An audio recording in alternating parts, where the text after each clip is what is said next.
Hello friends, welcome to the first Kazeros raid Aegir. This video will cover Gate 2. You will fight Aegir himself. Take Darks, Sacred Charms, and Atrophin and Stimulants for support. Before anything, I want to stress out Aegir's mechanics aren't difficult, but Raid's clear is based on how well the team controls his aggro for normal patterns. Pattern you'll see very often is his butterfly pattern. He will extend his pole arm horizontally and slash twice in a butterfly shape. First hit is a paralysis and second hit is a knockdown. If anybody is hit on the second slash, he will initiate a follow-up attack. The aggro is random among people who were hit from the second slash too. Getting hit on the first slash is okay, but second one will knock you down and he may rotate his head to do the follow-up attack to you. Also at the later phases, the follow-up attack will knock you off very far, causing a fall death. Classes like supports and gunlancer get hit by the second slash on purpose to hold his head still for a good DPS opportunity for the whole team. One of the high damage killers is his saw attack. He will throw his pole and divide it into 3. If you see the circle spin effect, you must run away immediately or you will die from stack damage. The saws will chase 3 random players and proceed to counter towards them. Not countering them will cause a wide root attack. And when counter is complete, he will disappear, and he will appear, do the saw attack again, and then do a semicircle slash. And this semicircle slash does a lot of damage too, so you must watch out. This is his co-op counter. He will jump up and air jump 2 times following a player, then co-op counter. Everyone must keep their distance and kinda kite him until he initiates a co-op counter, because he jumps over you if you're too near, causing it extremely hard to co-op counter. This grab happens if his second slash hits anyone. The judgment is a narrow line in front of him, so try to stay on his sides during any of his uppercuts. Getting hit by this at the later phases will usually cause a fall death. This pattern kills a lot of people during later phases. He will spin his pole like a propeller and start dashing forward very far. If you recognize this, get to his back immediately. There will be explosions on his back as well, so keep your distance along the way too.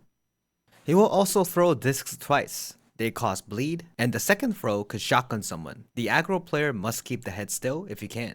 This is his vacuum attack. It's outside safe, then inside safe. If anybody is hit during this, the follow-up attack will have his clone stab as well. Later on, during stage break, this pattern will be enhanced.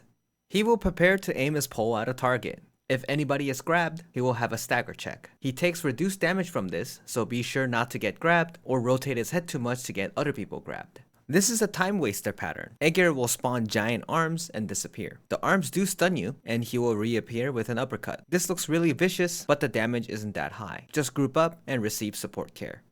Aegir will fly up and disappear, and reappear everywhere with his clones. Afterwards, he'll appear again and throw his pole at a player. Another time waster pattern. Whenever you see cubes on Aegir, this is back and front safe. He rotates 90 degrees on 3rd and 4th hits. This is a very nice DPS pattern. He will keep slashing in front of him many times. Then he will turn to the initial aggro player and slash again in a large Pac-Man shape. This is back safe for the whole time. This is a quick perfect block pattern. He will jump and slam the ground. You can press G as soon as he jumps. Make sure the mouse pointer is on top of the impact of the pole, not the boss. If he jumps and hangs from the pole kinda like Spider-Man, this is a perfect block attack. It's back safe, but he will attack his back afterwards. The block timing is when you see him jump. But if the initial attack has a slam and he is hanging upside down with leg pointing up, it's a regular slam that the explosion comes in a wave. You must spacebar to the front. This is another stationary perfect guard. This has a yellow telegraph. Simply press guard when telegraph is about to finish. Make sure your mouse is at the center of the circle too. He has a stab that can be perfect block. The correct timing is when you see him take a pose. Sometimes pressing it right after the glow works too. He will be stunned briefly if blocked. Rest of the patterns not mentioned here are very straightforward. Keep an eye on his motions, and they're usually back safe, and it's better to be close than far away. When you pass 260 bars, cutscene will start, and Aegir will stand on top of the heart. You'll see heart pylons and cardinal, and saws spawning around the map. The saw's red arrow point indicates where it will fly to. In normal mode, simply destroy all the pylons. Most do party left, party to right, and they rotate clockwise. Be sure to get proper shield care. When all pylons are destroyed, the cardinals will fire lasers and spin clockwise slowly. Destroy the middle heart before the time limit. During this, about every 5 seconds, Aegir will also emit a map-wide attack. You must perfect block this. My perfect block timing is when I see him reach his highest point in his jump.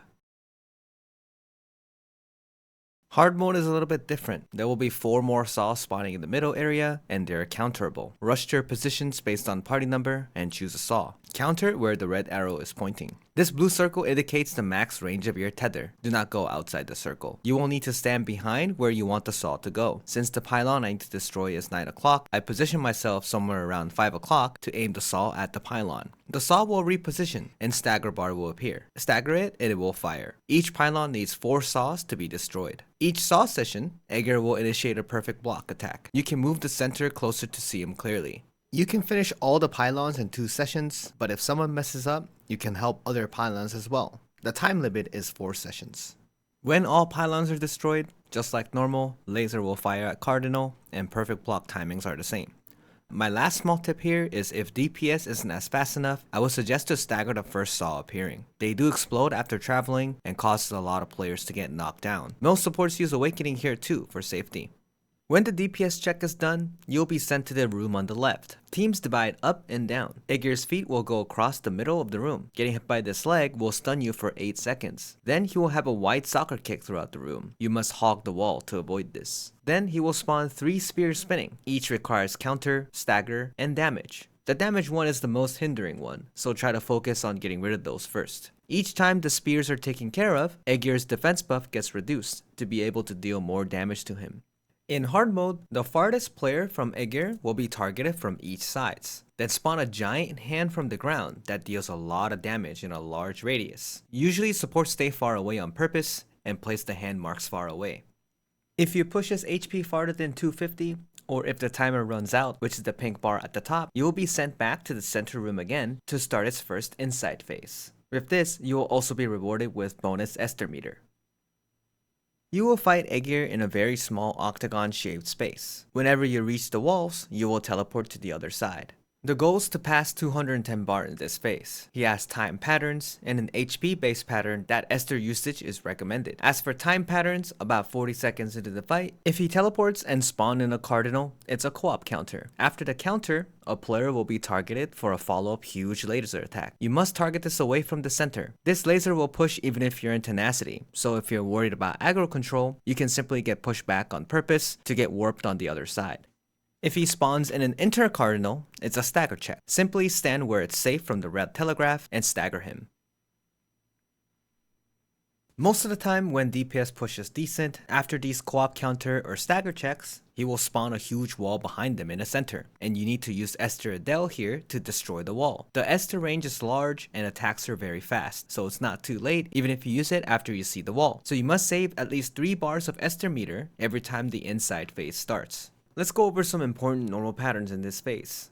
Whenever he raises his hands, there will be explosions from the ground. One is small ones that falls everywhere randomly, other is 2 big ones that appear under your feet. This may kill you if they're stacked, so you must focus on dodging this variation.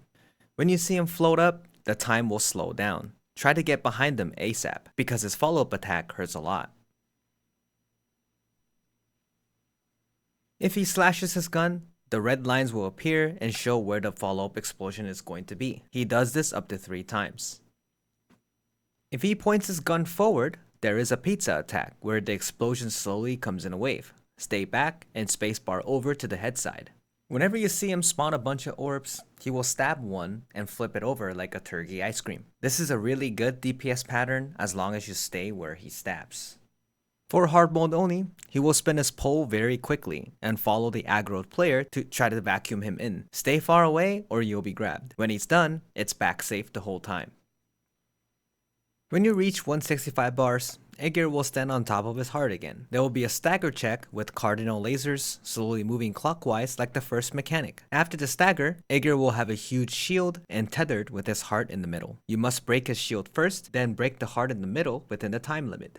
Every 15 seconds, indicated on Aegir's buff bars, he will initiate a perfect block slam. This does heavy damage and is rather hard to block. My timing is as soon as you see the spear move and the explosion is in front of him, so you must aim your cursor there for a proper angle. Based on the team's DPS, when you have about 6 to 9 billion left, or usually after the first perfect block, using Esther Ealyn is really good here. She gives tenacity to everyone, and her enhanced attack is a very large AoE that does a lot of damage. The correct procedure here is you push all of Aegir's shields and use Enhanced Ealyn to deal additional damage to Aegir while destroying the heart with the attack. Using Esther Usage is a possibility too, but it's quite difficult to aim her enhanced attack. Either way, the goal is carve all the shields, then you'll be able to deal damage to his heart to move on to the next phase.